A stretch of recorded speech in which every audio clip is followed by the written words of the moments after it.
What's up, everybody? Welcome to Podcast Now Plus. I'm Alex, and in this video, I want to talk about Deadpool and Wolverine, give you guys my review. Just got back. I have a couple hours at this point, actually, to digest it a little bit, and I'm going to try to keep at least the beginning here spoiler-free, but to be honest with you, so much of this movie is specific events, specific characters, or, I think eventually we're going to have to get into spoilers, and so we will as the video goes. But to keep it short and to keep it spoiler-free, I overall very much liked it. I think it had the funny moments when it needs to have funny moments, thinking of Deadpool 1, 2, and then going to this one, I feel like it was pretty in line. Like, it had the breaking the fourth wall, some MCU jokes that were actually extremely fun. There were times I would laugh kind of on my own. There were times that the audience would laugh, my wife would laugh. I feel like they definitely nailed the comedy. I feel like Deadpool almost doesn't shut up more than usual in this one, and Ryan Reynolds just goes for it more than the past ones. And I feel it's probably because of the relationship between Deadpool and Wolverine. Like, Deadpool's supposed to be the over talkative, like he kind of makes up for Logan being, kind of quieter, just not so many words, right, that he says. And I don't think that always worked. There were times where it just didn't stop, but I mean, it did lead to a lot of good jokes. It led to, some things were almost like deeper cuts where it's like you have to know, like I knew most of them, but like real world stuff, like there was some Blake Lively stuff in there. There were things related to other characters that are spoilers, so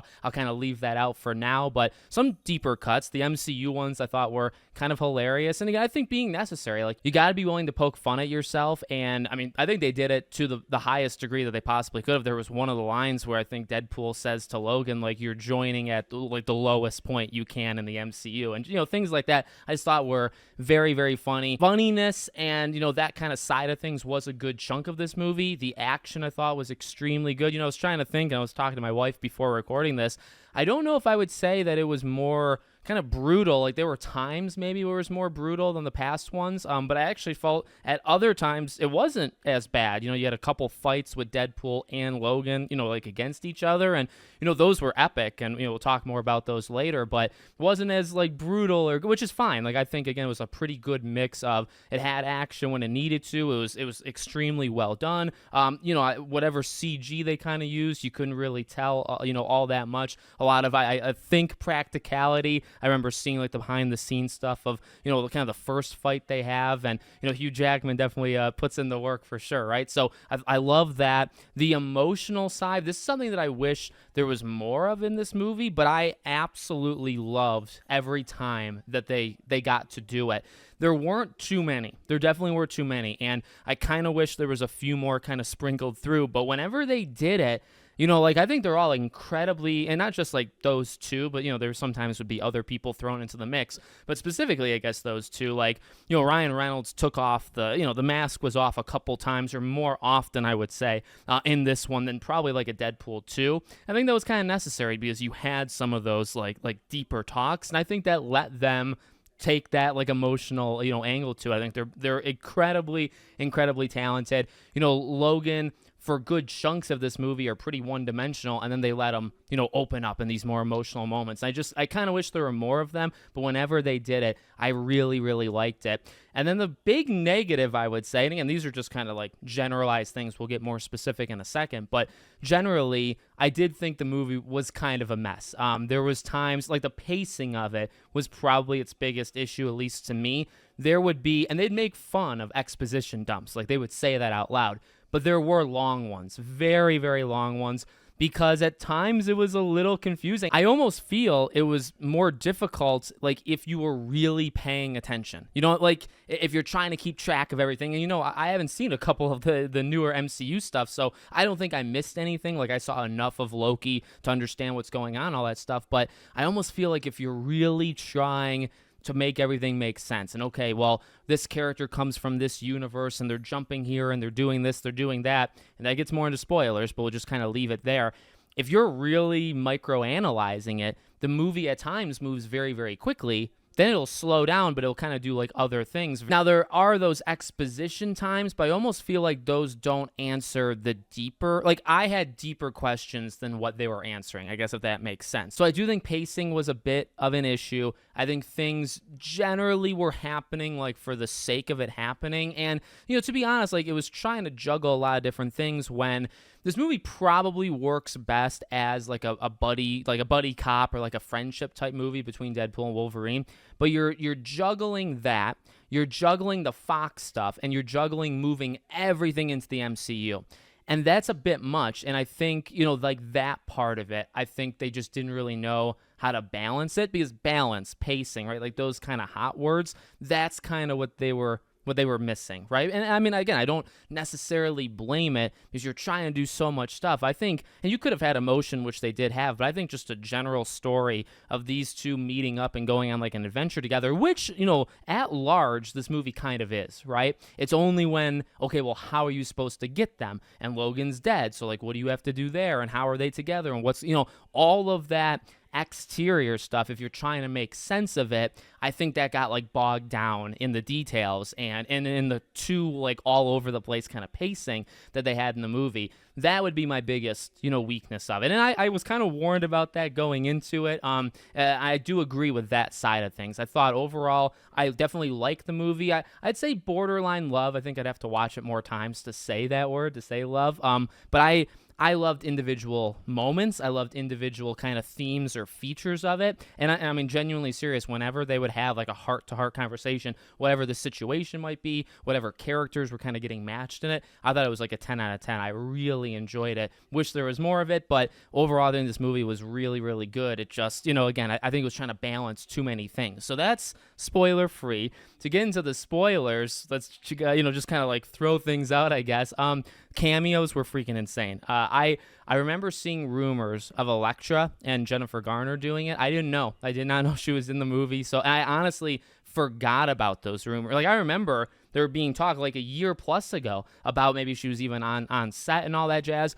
Completely somehow wiped that from my memory. Didn't know about X-23. I really wish they didn't do that in the trailer, because that would have been such an amazing moment. I mean, they were leading into it, right? Because they say like there's a fourth member and all that stuff. And, Deadpool gives Logan the briefing of like what happens. And so like it makes a lot of sense for her to be there, but it would have been so cool for me, like selfishly for me, to have seen her and to not have known she was in the movie. And thanks for the stupid trailer and thanks for the red carpet and all that stuff. I really don't think that was necessary, but she was freaking awesome. It was so cool to see her back, putting on the glasses, letting out her screams just like she did. Rewatching Logan and just how much of a masterpiece that movie is puts into perspective how good she is as well. So super glad to have her back. Like I said, like Elektra, that was freaking sweet. Didn't expect that. Blade, oh my God, he came out of left field for me. I had no idea that was going to happen. I thought they did that extremely well. And then also Gambit with Channing Tatum. Holy dear God. Johnny Storm, Chris Evans. I thought that was I fell for it. I'll be completely honest. I thought that was Captain America. And I was following it so closely that when Deadpool said like, oh, he's going to say it, like Avengers Assemble, and he said, and it wasn't that, I was with the bit the whole time, thinking it. And I mean, I probably shouldn't have thought that, but I mean, there was like a heavy lean towards Avengers. I didn't know what kind of multiversal things they were doing. I fell for that one, but that was freaking epic. Henry Cavill, being one of the versions of Wolverine. I'm surprised Daniel Radcliffe wasn't, but, seeing a bunch of these cameos, I think they did it well. Like there were a ton of them. There were definitely a ton, and there was some usage of like all these different properties, but I think the themes kind of held it together. These four, right, kind of being like the outcasts of their respective franchises or universes or rights ownerships or whatever it might be, right? That theme of them kind of being forgotten and thrown aside, like I really like that. I'm confused of like, like I said, I think when you start to get into the minute details, it gets confusing. The worlds I'm confused on. Like, obviously, Deadpool and Logan were in the same one originally. Logan dies. But then, like, did Deadpool leave, like, when he did the Avengers thing? Like, how did that actually happen? And then getting Logan, I mean, obviously, I understand that. But then, like, X-23, so they put her in the void, and it's like, I don't know if I like to live in the universe in my head where after Logan, that girl, and she, she thanks Logan, I guess, in this movie, which, by the way, that was incredible. That was one of the better scenes in the film. But I don't know if I like the thought of, well, she gets like, 5-6 years to herself, and then she gets put into the void, and she's just stuck there until they kind of rescue her. The other three I get because of the bits, and again, like the outcast kind of theme, like the theme of them definitely makes sense. But I don't know if I like to like live in that world where that happens. But I'd say like smaller things with that kind of sprinkled throughout the movie, and then like I said, like some of the pacing, like, they clearly made moments to just have those two go at it, and it would last an okay amount of time, but, you'd really have to slow things down, have them really get at each other, right, and then have things kind of boil over. And oftentimes in those scenes, like in the car, I thought was a really great scene. Pretty much any time they'd have sit-downs when they were at, like, the diner talking to each other, like I said, with Logan and X-23, really Logan's entire backstory too, especially when he goes through the mind of what actually happened, and his version of what happened to the X-Men. I told my wife these X-Men get taken out just like all the time,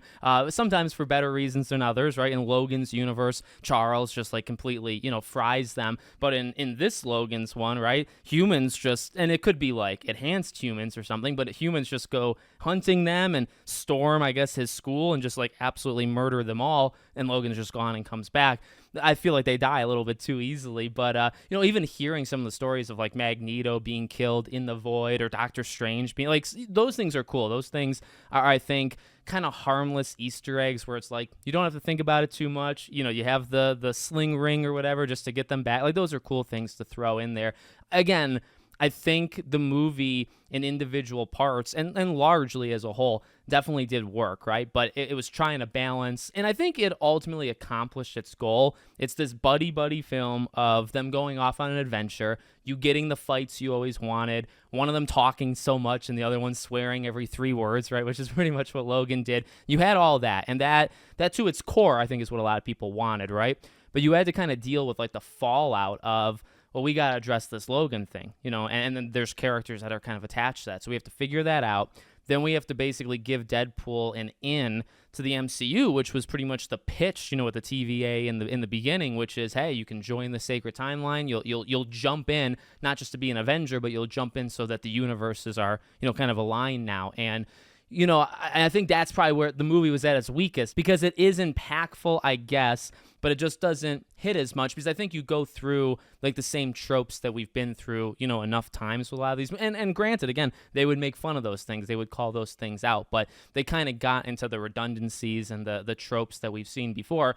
But you kind of have to do that because you're trying to, move them over. So I feel like just trying to do so much while also trying to keep things pretty simple, which I think they largely did in this movie. But by doing it, like even like Vanessa, right, where it's like, I would have liked to have seen her more in it. I always felt like she, her being killed off in 2 was a huge emotional beat that really like threaded that whole movie. So I guess it was necessary, but she's just a character that I think could always have done more, always been in it more, and they just have chosen, not to do it. But, things like that, right? You have to lose some of these opportunities so you can get, other things. But hey, in terms of the ending, like, it's good to see them together. It's good to probably know that like this is going to continue in some way. It's always got to be for the right reason, and I think this reason was we can just do it. Like, we can have this fun thing together where these two go at it, and we cannot really disturb Logan. We can almost branch off Logan so much and get a new Logan into the MCU that now you can continue on, right, with these characters. And even like, him saying now they're going to do it, you're going to be in this until you're 90.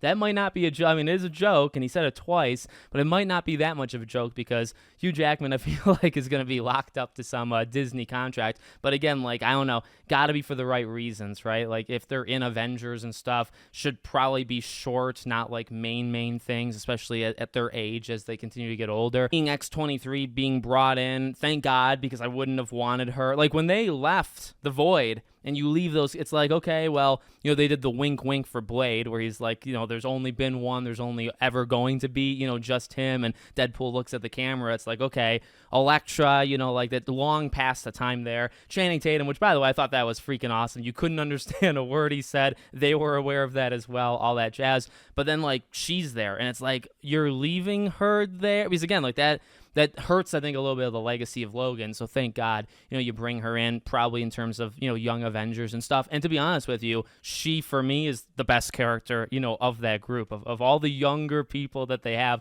and a lot of them newer people in the MCU. I think she's the best, whether it's acting or whether maybe it's the best character development, even though she hasn't been in too much. I think she kind of wins just, outright. So it's good to see that. And I think they accomplished their goal. They had a fun time. You got to see a lot of the things you always wanted. You got the cameos. You got emotional beats. They generally did, I think, everything they set out to do. And then they kind of had to do more stuff that probably shouldn't have been thrown all at them, and whether they chose to do it or not, right? But ultimately, I think that's the one thing that probably hurts this movie. So there you go. That's my thoughts on the entire thing. I definitely want to watch it. It's got to be watched more than once, but you let me know what you think in the comments. Make sure, as always, you're subscribed to the channel, bell icon turned on. I hope to see you all on the next one.